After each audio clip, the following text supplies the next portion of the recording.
നമസ്കാരം. അധ്യാത്മികയിലേക്ക് എല്ലാവർക്കും സ്വാഗതം. നമുക്ക് ഗുരുവായൂരമ്പലത്തിൽ ഒന്ന് പോയി തൊഴാം. നമ്മള് ആ ഒരു ഭഗവതിക്കെട്ടിന്റെ ആ വഴിക്കാണ് നമ്മൾ അകത്തേക്ക് പ്രവേശിക്കുന്നത്. ആ സമയത്ത് അകത്തേക്ക് പ്രവേശിച്ച് നേരെ കൊടിമരത്തിന്റെ ചോടെ വന്ന് ആ കൊടിമരത്തിന്റെ ചോടെയുള്ള ആ വാതിലൂടെ വാതിൽ തുറന്ന് നമ്മൾ ആ വലിയ ബലിക്കല്ലിന്റെ അടുത്തു കൂടെ അകത്തേക്ക് കടന്ന് ആ മുകളിലേക്ക് നോക്കൂ. നരസിംഹമൂർത്തിയുടെ ഉഗ്ര നരസിംഹമൂർത്തിയുടെ രൂപം കാണാൻ സാധിക്കും. ആ കേശവനാനയുടെ രണ്ട് കൊമ്പും കണ്ടു തൊഴുതുകൊണ്ട് അകത്ത് കെട്ടും പടിയുടെ അവിടേക്ക് പ്രവേശിച്ചതിന് ശേഷം മുന്നോട്ട് പോകും തോറും നമ്മുടെ പൊന്നുണ്ണി കൃഷ്ണനെ നമുക്കിങ്ങനെ ചെറുതായിട്ടൊക്കെ കാണാലേ. ഒന്ന് നോക്കൂ, ആ തിരുമുടി മാല കാണാനുണ്ട്, പൊന്നിൻ കിരീടം കാണാനുണ്ട്, ഗോപി തിലകം കാണാനുണ്ട്.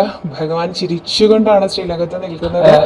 ഇന്ന് പൊന്നോടക്കോല് ഒലിച്ച് ഊതിക്കൊണ്ട് പൊന്നുണ്ണി കൃഷ്ണനായിട്ടാണ് നിൽക്കുന്നത്. കാൽ രണ്ടും പിണച്ച തിരുമുഖ കമലം ദക്ഷിണേ ചാച്ചു വെച്ചു, കയ്യിൽ കാഞ്ചനോടക്കുഴലും അധവിളിച്ചോതി മന്ദം ഹസിച്ചു, നക്കത്തിൽ പീലി ചൂടി കരിമുകിൽ വടിവും പൊണ്ടു നിൽക്കും മുകുന്ദൻ, നൽ കാരുണ്യേന നിത്യം മമ ഹൃദി കളിയാടിയിടുവാൻ കൈതൊഴുന്നേൻ.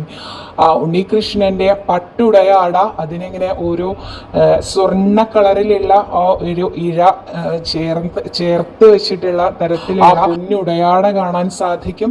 എന്നാൽ രണ്ട് കാലും ഈ ശ്ലോകത്തിൽ ചൊല്ലിയ പോലെ തൃക്കാൽ രണ്ടും പിണച്ചു വെച്ചിട്ടില്ല, പിണയ്ക്കാൻ പോകുന്നേ ഉള്ളൂ എന്നുള്ള ഭാവമാണ്. എന്തായാലും ഒരു രാധാദേവിയുടെ കുറവുണ്ട് എന്ന് തോന്നാൻ പാകത്തിനാണ് ഇന്ന് ഉണ്ണികൃഷ്ണൻ നമ്മളെ നോക്കിക്കൊണ്ട് ചിരിച്ചുകൊണ്ട് മന്ദസ്മിത വദനനായിക്കൊണ്ട് ഓടക്കുഴൽ ഊതിക്കൊണ്ട് നിൽക്കുന്നത്. ആ ഉണ്ണിയെ കണ്ണ് നിറയെ കണ്ടോളൂ. മണിക്കിണറിന്റെ വശത്തു കൂടി ആ സോപാനത്തിലേക്ക് കടന്നുകൊണ്ട് സോപാനത്തിന്റെ അവിടെ നിന്നുകൊണ്ട് ഉണ്ണികൃഷ്ണനെ ഒന്നും കൂടി കണ്ട് പിന്നെയും മുന്നോട്ട് നടന്നു കഴിഞ്ഞാൽ ആ ശ്രീലകത്തിന്റെ ചുമരില് കരാരവിന്ദേന പദാരവിന്ദം മുഖാരവിന്ദേ വിനിവേശയന്തം വടസ്യ പത്രസ്യ പുടേശയാനം ബാലം മുകുന്ദം മനസാ സ്മരാമി. മനസ്സുകൊണ്ട് ആ ഉണ്ണികൃഷ്ണനെ, ആലിലയിൽ കിടക്കുന്ന ഉണ്ണികൃഷ്ണനെ ഒന്ന് സ്മരിച്ചുകൊണ്ട് പിന്നെയും സപ്തമാതൃക്കളുടെ അടുത്തെത്തുന്ന സമയത്ത് ചുമരിലേക്ക് നോക്കൂ. ശ്രീലകത്തിന്റെ ചുമരിലേക്ക് അയ്യപ്പസ്വാമിയെ അവിടെ കാണാൻ സാധിക്കും എന്ന് ചൊല്ലിക്കൊണ്ട് പിന്നെയും മുന്നോട്ട് നടന്ന മഹാഗണപതിയെ തൊഴാം. മഹാഗണപതി സ്മേരവദനായിരിക്കുന്ന ആ ഒരു മഹാഗണപതി കുഞ്ഞി തുമ്പിക്കൈ എങ്ങനെ ചുരുട്ടി വെച്ചിട്ടുണ്ട്.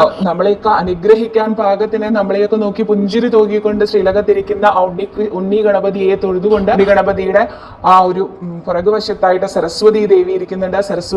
സരസ്വതി അറയിലേക്ക് നോക്കി തൊഴുതുകൊണ്ട് പിന്നെയും പ്രദക്ഷിണമായി പോയിക്കൊണ്ട് ദശാവതാര തൂണ് തുടങ്ങുകയും മത്സ്യാവതാരം, കൂർമാവതാരം, വരാഹാവതാരം, നരസിംഹാവതാരം, വാമനാവതാരം എന്ന് തുടങ്ങി ഇങ്ങനെ ആ ദശാവതാര തൂണുകൾ ഓരോന്നും തൊഴുത് ആ വാമനാവതാര തൂണ് തൊഴുതതിനു ശേഷം നമ്മൾ വീണ്ടും ശ്രീലകത്തിന്റെ ചുമരിന്റെ അവിടേക്ക് വരുമ്പോൾ വൈകുണ്ഠ നാരായണനെ നാരായണായേതി സമർപ്പയാമി നിത്യം സർവം നാരായണായേതി സമർപ്പയാമി എന്ന് ചൊല്ലിക്കൊണ്ട് അവിടെ നമസ്കരിച്ചോളൂ. വൈകുണ്ഠ നാരായണനെ നമസ്കരിച്ചോളൂ. അതിനുശേഷം പിന്നെയും മുന്നോട്ട് പോകുമ്പോൾ ദശാവതാര തൂണിലെ 9ാമത്തെ തൂണായ അവിടെയും ഇതുപോലെ ശ്രീലകത്ത് എങ്ങനെയാണോ നിൽക്കുന്നത് അങ്ങനെ തന്നെ ഒരു ഉണ്ണി അവിടെ തൃക്കാൽ രണ്ടും പിണച്ച് നിൽക്കുന്നുണ്ട്. ഓടക്കോൽ ഊതിക്കൊണ്ട് ആ ഉണ്ണികൃഷ്ണന്റെ പാദത്തിൽ തൊട്ടുകൊണ്ട് തന്നെ തൊഴുതോളൂ. നമ്മൾ കയ്യിൽ കരുതിയിരിക്കുന്ന ആ തുളസിമാല ആ ഉണ്ണികൃഷ്ണന്റെ കഴുത്തിൽ ചാർത്തിക്കോളൂ. അതിനുശേഷം അടുത്ത തൂണിലേക്ക് നോക്കൂ.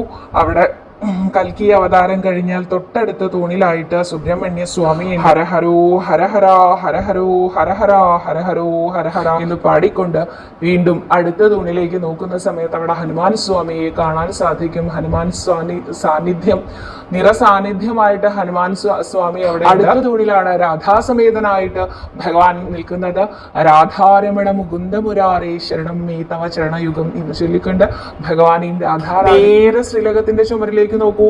ഈ വെളുത്ത താമരപ്പൂവിൽ ശോഭിച്ചുകൊണ്ടിരിക്കുന്ന ഉണ്ണികൃഷ്ണനെ തൊഴുതുകൊണ്ട് വീണ്ടും പ്രദക്ഷിണമായി വന്ന് നമുക്ക് ചന്ദന പ്രസാദം വാങ്ങി തൊടാം. അതിനുശേഷം വീണ്ടും കൊടിമരത്തിന്റെ ചോടെ എത്തുന്നതിന് മുൻപായിട്ട് ഭണ്ഡാരത്തിന്റെ അവിടെ ആൾരൂപം എടുത്തു വെക്കലുണ്ട്. ആൾരൂപം എടുത്തോളൂ, കയ്യിൽ വെച്ചോളൂ, നന്നായിട്ട് പ്രാർത്ഥിച്ചോളൂ, അവിടെ തന്നെ വെച്ചോളൂ. എല്ലാ അസുഖങ്ങളും ബുദ്ധിമുട്ടുകളും മാറ്റിത്തരണേ ഉണ്ണികൃഷ്ണ എന്ന് പ്രാർത്ഥിച്ചോളൂ. മഞ്ചാടി ചെമ്പിൽ നിന്ന് മഞ്ചാടി വാരിക്കോളൂ. അതിനുശേഷം അതാ ചുമരിലിരിക്കുന്ന വായ തുറന്നിരിക്കുന്ന ഉണ്ണികൃഷ്ണൻ നമസ്കരിച്ചു. അതിനുശേഷം വീണ്ടും കൊടിമരത്തിന്റെ ചോടെ ഒന്നുകൂടി നമസ്കരിച്ച് നമുക്കൊരു പ്രദക്ഷിണം വെക്കാം. ആ കൂത്തമ്പലത്തിലേക്ക് നോക്കാം.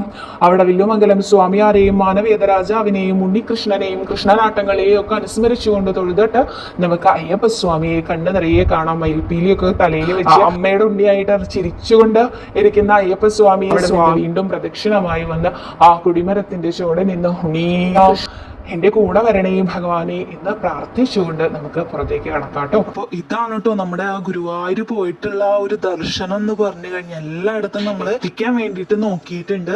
അപ്പൊ എല്ലാവർക്കും ഇഷ്ടപ്പെട്ടിട്ടുണ്ടെങ്കിൽ ലൈക്ക് ചെയ്യുക, ചാനൽ സബ്സ്ക്രൈബ് ചെയ്യുക. അപ്പൊ എല്ലാവർക്കും നന്ദി, നമസ്കാരം.